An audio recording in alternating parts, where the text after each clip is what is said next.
Audio is so important to your video projects. I cannot overstate it. It is the thing that frequently does not get enough attention or gets overlooked.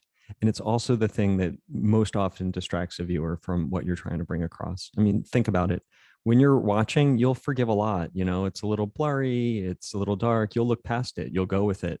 But as soon as you can't hear what someone's saying, like you know someone's talking, but you can't actually make out the words, you're totally disengaged. You're totally out of it. So what I want to do is spend a movie just looking at some key audio tools inside Premiere Pro. But part of the message is also just to put time aside to do this, right? If you're up against the deadline and you're making your final changes and then it's just like no time left, you need however long, it depends on how long the piece is, but an hour to sit down and just tweak these levels and really, really concentrate on it. So let me show you the tools. So here we are in Premiere Pro. And the first thing I want to direct your attention to is this area over here, which is sort of the control area for the timeline. There's a lot of power here and a lot of it's kind of hidden. So for starters, we want to expand these tracks because you're not going to get very far in audio with these teeny tiny little tracks. And the easiest way to do that is you just come here and you see you get that vertical drag arrow, the cursor changes a little bit. And so then you drag from there and you can drag these out much taller, and you can see right away a couple things. You see the waveforms, right? You can see the sound now, and also you get these white lines, and those white lines are levels. But when it's real small, you can't even see those. You can't even do it. So you got to get these a little bigger, and just know a couple other things. Know that you can move the divider line between audio and video. So like if we're not really paying attention to the video right now, we can kind of give it less real estate and give our audio a little more real estate. Speaking of which, if I use the tilde key to go full screen, that's really going to give us a good view of the things I want to show you in this movie. So nice and big. Just so you know, on this account, under the wrench, lots of ways to change the timeline, including both minimize all tracks and expand all tracks. Expand is not quite as big as I have them here, but it's just a set size. Here, I'll show you. So expand all tracks makes them all big, but minimize tracks makes them all small. What I like to do for audio, just like I showed you, just open up the audio ones one by one, nice and big. Okay, also important, and as already mentioned, you have the levels themselves here. So I think you'll be able to hear this and just be able to tell that if I bring this way down, different. Oh, you're hearing the music over it. So you can't even hear the voice now. Herbs, vegetables. Versus bringing this up nice and loud. Vegetables, flowers. Well, that's too much, but. Fruits, and we sell. And you see, the thing about audio is when things are layered, they're competing with each other. This is the music track, that's the voice track. So it may be that we need to bring that one down as well. Probably is. Different herbs, vegetables. So we're adjusting there the balance between those two things. Okay, so that's really the basic important thing to know. Also know that you have these audio meters and flowers, fruits. It's good to use those as a judge because our ears play tricks on us, and also like the level, like if your laptop volume is up or down, that's what you're listening to, but this is always true. And there's no absolute rule here, but it does help you stay even. Literally, if you're delivering to different television stations, they'll tell you where they want it mixed to. You know, we want the peaks at -6, or we want the peaks at -12. So there's no absolutes here, but it does give you a ruler. I saw some stuff hitting the red when I made it too loud. That's definitely too loud. And we sell. Yeah, see, anytime you're seeing red and orange, that's too much. I gave this too much here, so let's bring that down. Mostly at the farmer's market, and also we sell.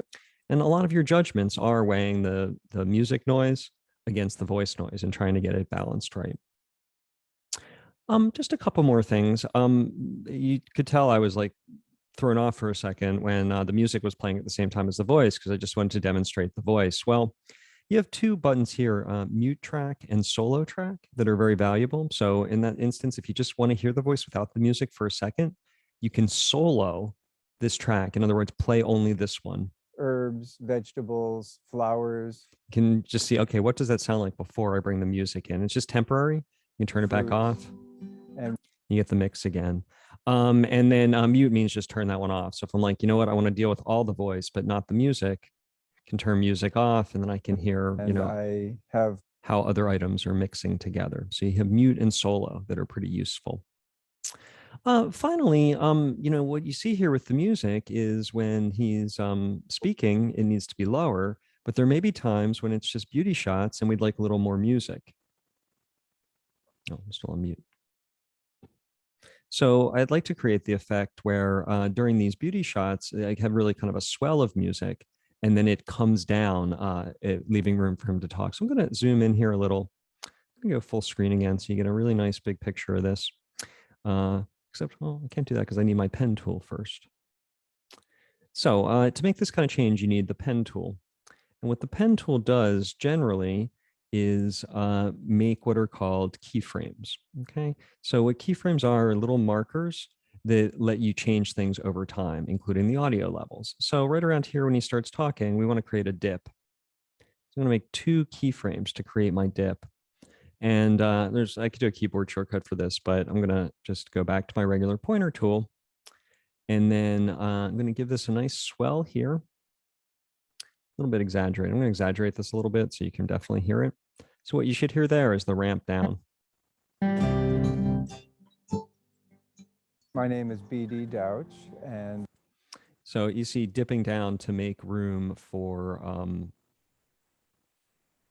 the voice to come in there and be able to modulate audio over time. You always need 2 keyframes to make the change, and then they're adjustable once you make them. So a good habit is to look really closely what this cursor is telling me.